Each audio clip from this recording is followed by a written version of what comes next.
सुटला। गट क्रमांक या मैदानातला 14 सुटला आणि 14चा रणसंग्राम चालू झाला।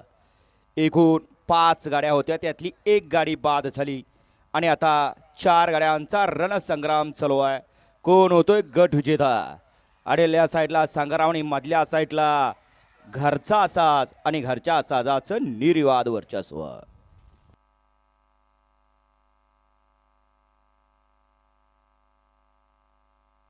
गट क्रमांक 14चा निकाल आहे। तास क्रमांक 6 वरून धावलेली गाडी श्रीनाथ मस्कोबा प्रसन्न जगदीश बापू शिंदे उरुळी देवाचे बापूशेठ आंबेकर वडकी पुणे यांचा घरचा साज पळाला। पिस्टन 22-11 आणि मल्हार 22-11 विजेत्या बैलगाडी मालकाचं त्यावरती बसलेल्या सनी ड्रायव्हरचं हार्दिक अभिनंदन। वळला गट क्रमांक या मैदानातला 15